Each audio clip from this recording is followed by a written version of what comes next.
이 글 마저리 윌리엄스. 옛날에 부드러운 벨벳천으로 만든 토끼 인형이 있었는데 처음에는 정말 멋진 인형이었다. 몸통은 토시토시하고 동글동글하게 생겼고 털에는 갈색과 흰색 점이 있었고 수염은 진짜 실로 만들어졌으며 귀 안쪽에는 분홍색 비단이 되어져 있었다. 어느 크리스마스 날 아침 벨벳 토끼가 호랑 가시나무 가지를 손에 들고 아이의 양말 속에 꽂혀 있었을 때 그 모습은 탐이 날 정도로 예뻐 보였다. 양말 속에는 호두와 오렌지와 장난감 엔진과 아몬드 초콜릿, 태엽 달린 쥐들과 함께 다른 것들도 있었지만 그 중에서 벨벳 토끼가 가장 훌륭했다. 그래서 아이는 2시간도 넘게 벨벳 토끼만 가지고 놀았다. 그날 저녁 친척들이 저녁을 먹으러 아이의 집으로 왔다. 친척들이 사온 꾸러미를 푸는 소리로 집안이 시끌벅적해지자 벨벳 토끼는 아이의 머릿속에서 잊혀졌다. 그 후 벨벳 토끼는 오랫동안 장난감 선반이나 아이 방 바닥에 내버려져 있었는데 아무도 벨벳 토끼에게 관심을 갖지 않았다. 기계로 만든 값비싼 장난감들은 수줍은 만큼 헝겊으로 만들어진 벨벳 토끼를 무시하고 놀렸다. 그리고 자기들은 진짜인 것처럼 뽐내고 으스댔다. 두개째 아이가 보내 칠이 많이 벗겨진 모형 보트도 다른 기계 장난감들한테 보고 배워서 모형 보트들한테 달린 장비들에 대해 언제나 어려운 말로 이야기하곤 했다. 벨벳 토끼는 진짜 토끼가 있다는 것을 몰랐기 때문에 자기가 무엇을 보면 더 만들었다고 이야기할 수가 없었다. 벨벳 토끼는 모든 토끼들이 다 자기처럼 톱밥으로 채워져 있고 자기가 알기에 톱밥은 매우 촌스러운 것이어서 절대로 기계 장난감과 함께 이야기해서는 안 된다고 생각했다. 조립 목각 인형인 사자 티모시조차도 기껏해야 상위 군인 조립한 나무 인형이면서 경부의 높은 사람을 많이 알고 있는 것처럼 굴었다. 그런 장난감들 사이에서 불쌍한 작은 벨벳 토끼는 자신이 하찮고 보잘것없는 존재라고 생각하게 되었다. 벨벳 토끼에게 친절을 베풀던 건 스키노스뿐이었다. 스키노스는 아이방에서 가장 오래된 인형이었다. 얼마나 오래되었는지 갈색 피부는 털이 다 빠져 누더기가 됐고 솔기도 다 드러나 보이는 데다 꼬리도 구슬목걸이로 깨는다 대부분 뽑혀나가고 없었다. 하지만 스키노스는 지혜로웠다. 많은 장난감들 사이 아이방에 들어서 뽐내고 있을 때다가 얼마나 태엽이 망가져서 사라지는 것을 수없이 많이 보았고 그들은 장난감일 뿐이지 결코 다른 것이 될 수 없다는 것을 스키노스는 알고 있었던 것이다. 아이방 마술은 아주 신기하고 놀라워서 스키노스처럼 나이 들고 지혜롭고 경험 많은 장난감만이 그 모든 것에 대해 이해할 수 있었다. 진짜가 뭐예요? 어느 날 한유 하나가 방을 치우러 오기 전에 벨벳 토끼 옆에 누워있는 스키노스에게 물었다. 진짜에는 몸 안에 윙윙 소리 나는 것들이 들어있고 밖에 손잡이가 달려있나요? 진짜는 내가 무엇으로 만들어졌든 상관이 없단다. 너도 진짜가 될 수 있어. 누군가 널 아주 오랫동안 사랑하게 되면 그냥 데리고 노는 게 아니라 정말로 널 사랑하게 되면 그때 넌 진짜가 되는 거야. 스키노스가 말했다. 진짜가 되면 아픈가요? 가끔은. 스키노스는 솔직하게 대답했다. 하지만 진짜가 되면 아픈 것쯤은 참을 수 있겠지. 그건 태엽이 감기는 것처럼 한순간에 변하나요? 아니면 조금씩 변하나요? 한순간에 변하지 않아. 오랜 시간이 걸리지. 그래서 절 깨워지거나 너무 날카롭거나 조심스럽게 다뤄야 하는 장난감 진짜가 될 수 없어. 누군가가 널 아주 많이 쓰다듬어 주어서 털이 빠지고 눈이 빠져나가고 내 몸에 하늘땀이 헐거워져서 볼품이 없어져야 진짜가 될 수 있지. 하지만 그런 것들은 전혀 문제가 되지 않아. 일단 내가 누군가에게 진짜가 되면 넌 그 사람에게는 결코 믿게 보이지 않으니까. 당신도 진짜겠네요?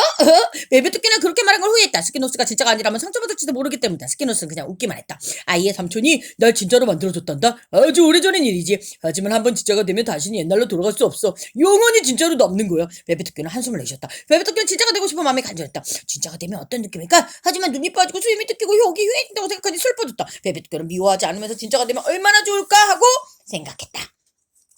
나는 어떤 때는 여기저기 흩어져 있는 장난감들한테 아무런 관심도 갖지 않았다. 하지만 어떤 때는 도대체 무엇 때문인지 큰바람처럼 보온방을 훔치고 다니면서 거치게 장난감들을 전반 위로 밀어넣었다. 나는 이것을 정돈하기라고 했는데 모든 장난감들 그걸 싫어했다. 양철로 만든 장난감들을 더 싫어했다. 하지만 벨벳 토끼는 나나가 자신을 어디로 던져도 가볍게 내려앉을 수 있었기 때문에 크게 신경 쓰지 않았다. 아이가 잠자리가 들려고 하던 날 어느 날 정답이었다. 아이는 항상 끼고 자는 도자기로 된 개인형을 찾을 수가 없었다. 나는 바삐 움직였지만 자야 할 시간에 개인형을 찾아 헤매는 것이 너무나도 귀찮았다. 그래서 대충 자기 주위만 둘러보다가 장난감 선반이 문이 열려있는 것보다 그것을 뒤졌다.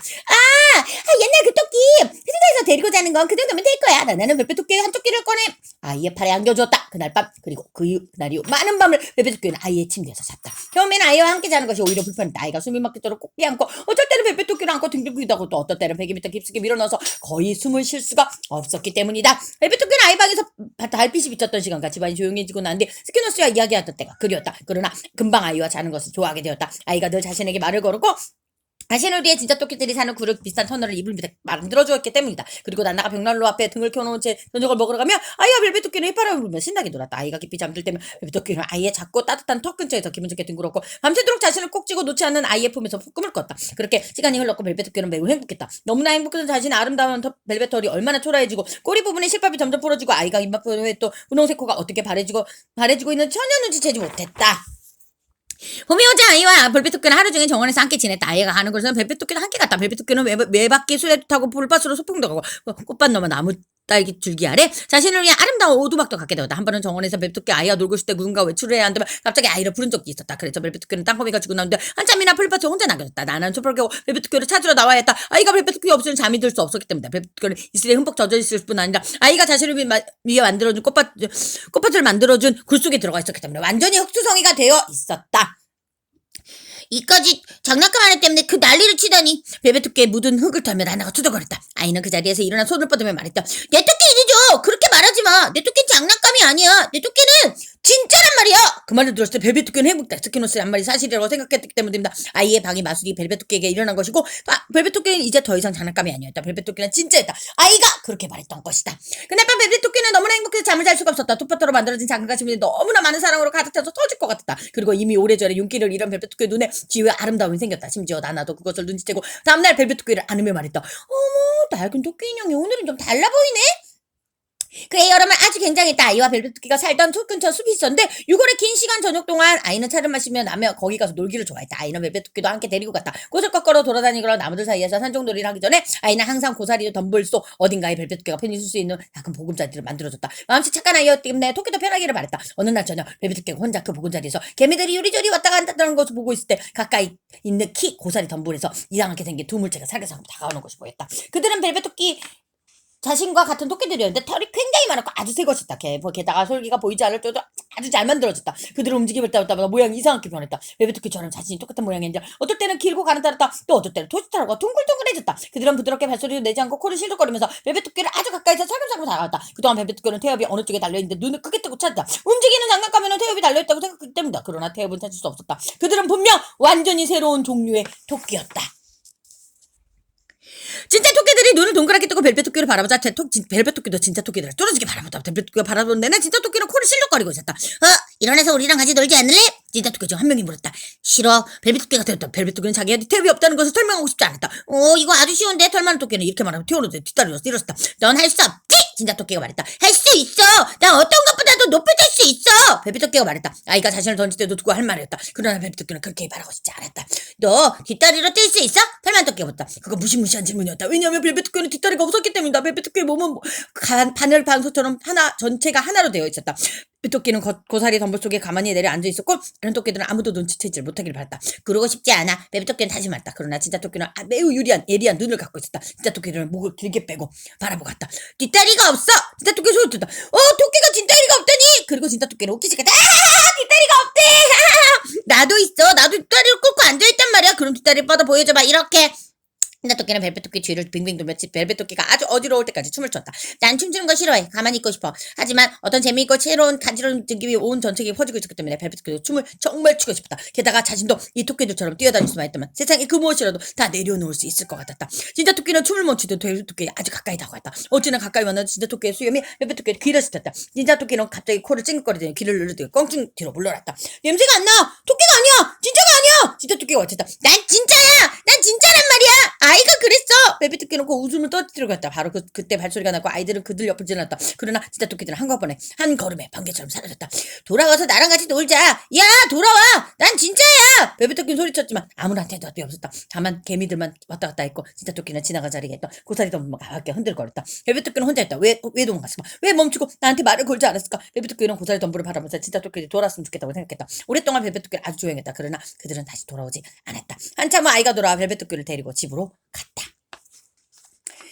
많은 날들이 흘렀다. 벨베토끼는 아주 낡고 초라해졌다. 하지만 아이는 예전과 똑같이 벨베토끼를 사랑했다. 아이가 벨베토끼를 두고 무척 아껴주고 있기 때문에 수염이 모두 다 빠지고 귀에 덧댄 분홍색 촛도 회색천이 되었고 갈색짐 들어 색이 바래져버렸다. 아이를 제외하고는 이제 아무도 토끼라는 것을 알아볼 수 없을 정도였다. 하지만 아이에게는 벨베토끼가 늘 이뻐 보이고 벨베토끼도 더 말할 것이 없었다. 벨베토끼는 자기가 다른 사람들에게 어떻게 보이는데 신경 쓰지 않다. 왜냐하면 아이방 마술이 자신을 진짜로 만들었기 때문에 겉모습이 초라해진 것은 더 이상 중요하지 않았던 것이다. 그러던 어느 날 아이가 병이 났다. 얼굴이 매우 빨갛게 달아오르고 잠시 헛소리를 하고 작은 몸이 어찌나 뜨겁던지 아이가 벨베토끼를 거꾸로 안았을 때 벨베토끼 몸도 불이 붙는 것 같았다. 낯선 사람들이 아이방을 다니고 밤새 불이 켜져 있었지만 벨베토끼는 이불 밑에 숨어서 꼼짝도 하지 않았다. 많은 사람들이 자신을 발견하고 다른 데로 치워버릴 것 같았기 때문에 벨베토끼는 아이가 자신을 필요로 한다는 것을 알았다. 길고 지루한 시간이었다. 아이는 너무 아파서 놀 수가 없었고 벨벳 토끼는 아무 할 일 없이 하루 종일 지나는 게 지루했다. 그러나 벨벳 토끼는 참을 수 있게 이불 밑에 숨어 있었다. 그리고 바위가 병이 나서 꽃들과 나비들이 있는 정원으로 나가고 전에 그랬던 저 나무달개 벌물 속에서 신나는 놀이를 할 수 있기를 기다렸다. 벨벳 토끼는 잠이 든 아이에게 다가가 자신의 재미있고 신나는 계획을 아이의 귀에 대고 속삭였다. 그러나 열이 내리면서 아이는 많이 좋았다. 아이는 침대에서 그림책도 볼 수 있게 되었다. 그러나 벨벳 토끼는 아이 옆에 꼭 붙어 있었다. 그러던 어느 날 밝고 화창한 아침이었다. 창문은 활짝 열려 있었다. 아이들은 아이들을 솔로 잘 감싸서 발코니로 데리고 나왔다. 벨벳 토끼는 헝클어진 이불 속에 누워 있었다. 내일 아이는 바닷가로 갈 예정이었다. 모든 준비가 끝났고 지금은 의사의 지시만 기다리고 있었다. 그러나 벨벳 토끼는 머리와 살짝 내려 어두워서 어른들이 하는 얘기를 듣고 있었다. 아이 방은 소독을 해야 했고 아이가 침대에 보던 책과 가지고 놀던 장난감은 태워야 한다고 했다. 만세! 우리 내일은 바닷가 간다. 벨벳 토끼는 생각했다. 아이는 전에 바닷가에서 벨벳 토끼에게 자주 얘기했었다. 아이는 커다란 파도와 작은 개와 모래성을 몹시 보고 싶어 했다. 바로 그때 나나가 벨벳 토끼를 발견하고 의사에게 물었다. 이 토끼는 어쩌죠? 그거요. 그거는 성용이할 평균 떠가리입니다. 당장 태워버려. 새 것을 사주세요. 아이가 더 이상 그것을 가지고 놀지 못하게 하세요. 벨벳 토끼는 낡은 그림책과 수많은 쓰레기들과 함께 한 자루 속에 담겨 정원 구석에 있는 닭장 뒤로 옮겨졌다. 그것은 불을 피우기에 가장 좋은 장소였다. 정사는 감자도 캐고 만두도 캐고 따위라는 너무 바쁘다기 때문에 내일 아침에 아침 일찍 나와서 전부 태워 없애겠다고 했다. 그날 밤 아이는 다른 방에 가서 잠을 잤다. 그리고 앞으로 데리고 잘 새 토끼도 인형도 받았다. 진짜 유리로 된 윤을 가진 아주 멋진 토끼 인형이다. 아이는 너무 신이 나서 벨벳 토끼를 잃어버리고 말았다. 내일은 바닷가에 갈 것이고 그것은 그 자체만으로 너무 멋진 일이었어. 다른 어떤 것도 생각할 겨를이 없었던 것이다. 아이가 바닷가를 꿈꾸며 잠자는 동안 벨벳 토끼는 닭장 뒤에서 낡은 그림책 틈에 끼어 누워 있었다. 벨벳 토끼는 아주 외로웠다. 자루가 열렸기 때문에 벨벳 토끼 요리조리 움직여서 열린 입구로 머리를 내놓고 밖을 볼 수 있었다. 혹시나 침대에서 자는 것에 익숙해진 벨벳 토끼는 추위에 몸이 조금 떨렸다. 지금은 털이 아닌 아이가 늘 끌어안아 너무 얇고 너덜너덜해져 추위에 아무런 도움이 되지 못했다. 벨벳 토끼의 눈에 나무, 딸기, 덤불이 마치 열대정글처럼 크고 빽빽하게 자라있는 것들이 들어왔다. 지난날 그 그늘 속에서 아이와 함께 놀았었다. 벨벳 토끼는 개가 길었던 날 정원에 나가 놀았던 때가 생각났다. 정말 행복했었는데 벨벳 토끼는 정말 갑자기 슬픔이 밀렸다. 지나간 모든 일이 눈앞에 떠오르는데 나 하나같이 어느 것보다 아름다운 시간들이었다. 꽃밭에다 동화 속에 나오는 것 같은 어두방을 지으니까 고요해진 저녁에 숲에 나와 고사리 덤불 속에 누워있으면 작은 개미들이 자기 말 사이로 왔다 갔다 하던 거면 자신이 진짜라는 걸 처음으로 알게 된다. 지혜롭고 친절했다. 스키노스가 뭐 했던 말들이 생각났다. 모든 것이 그렇게 끝난다면 자기의 신의 아름다움을 이러면서까지 사랑을 받아 진짜 토끼가 되는 것이 무슨 의미가 있을까? 그런데 눈물 한 방울이 진짜 눈물이 자꾸 초라한 벨벳 코를 따라 흘러 땅 위로 떨어졌다.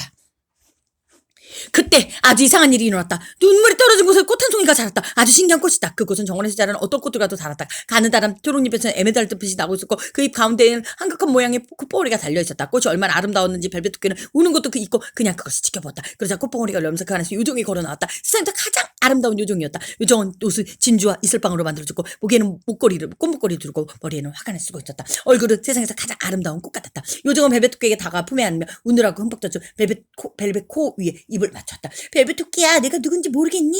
토끼는 요정을 쳐다보다 어디서 얼굴을 본 적이 있었을까? 그게 어디서인지 기억이 나지 않았다. 나는 아이방 마술의 요정이야. 나는 아이들이 사랑했던 모든 장난감을 돌본단다. 그 장난감이 낡고 날아서 아이들이 장난감을 더 이상 사랑하지 않으면 그때 내가 장난감들을 데려가서 진짜로 바꿔준단다. 나는 전에 진짜가 아니었나요? 벨벳 토끼가 물었다. 아이가 너를 사랑했으니까 아이에게 진짜 했지. 하지만 이제는 누구에게나 진짜가 될 거야. 요정은 벨벳 토끼를 품에 꼭 가는데 숲속으로 날아갔다. 달빛이 숲을 환하게 비추고 있었다. 숲은 아름답고 고사리 덤불도 서리 내린 은처럼 빛났다. 숲속 빈곤터에 사는 나무들 사이로 산토끼들이 벨벳 토끼 같은 불판 위에 그림자를 던지며 춤을 추고 있었다. 그러나 산토끼들은 요정을 보자 모두 춤을 추고 빙 돌려서 요정을 바라봤다. 너희들에게 새 친구를 데리고 왔단다. 새 친구와 사이좋게 지내면서 토끼 나라에서 알아야 할 것들을 가르쳐 주어라. 새 친구는 영원히 앞으로 너희들과 살 거란다. 요정은 벨벳 토끼에게 다시 입을 맞추고 풀밭에 내려놨다. 마음껏 뛰어놀아라 벨벳 토끼야. 요정이 말했다. 하지만 벨벳 토끼는 자꾸토끼가 조용히 앉아서 꼼짝도 하지 않다. 많은 산토끼들이 춤추고 뛰어다니는 거 보고 갑자기 자신의 뒷다리가 생각났기 때문이다. 자신이 몸이 하나로 되어 있다는 걸 진짜 토끼들에게 보이고 싶지 않다. 벨벳 토끼는 요정이 자신에게 마지막으로 입 맞췄을 때 자신은 완전히 진짜 토끼를 바꿔놓았더라. 모르고 있었다. 그리고 너무 수줍어서 어떻게 하면 좋을지 몰랐다. 그래서 바로 그때 무언가가 코를 간지럽히고 벨벳 토끼는 자신도 모르는 사이에 뒷다리를 들어 코를 긁었다. 이제서야 자신에게 진짜 뒷다리가 생겼다는 걸 알게 되었다. 더러운 벨벳 천 대신에 부드럽고 빛나는 카세트를 생겼고 뛰기는 혼자서 움직일 수 있었고 아주 길어서 풀밭에 쓸 수도 없을 정도의 수염도 생겼다. 벨벳 토끼는 한번 껑충 뛰어봤다. 뒷다리를 움직일 수 있다는 게 너무 급해서 풀밭을 뛰어다녔다. 다른 토끼들도 옆으로도 뛰어보고 빙빙 주위를 빙빙 돌아도 봤다. 벨벳 토끼는 얼마나 좋았는지 뛰는 것을 멈추고 뒤를 돌아보자 요정은 이미 사라져버렸다. 드디어 벨벳 토끼도 진짜 토끼가 되어 다른 토끼들과 함께 지낼 수 있게 되었다.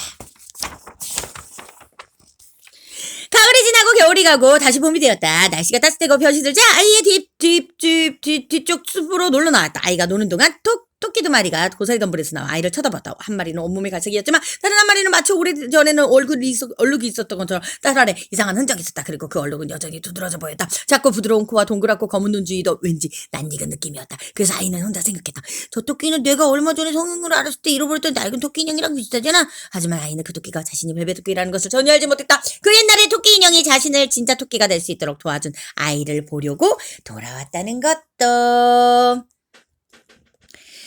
베아트릭스 포터와 피터 레빗.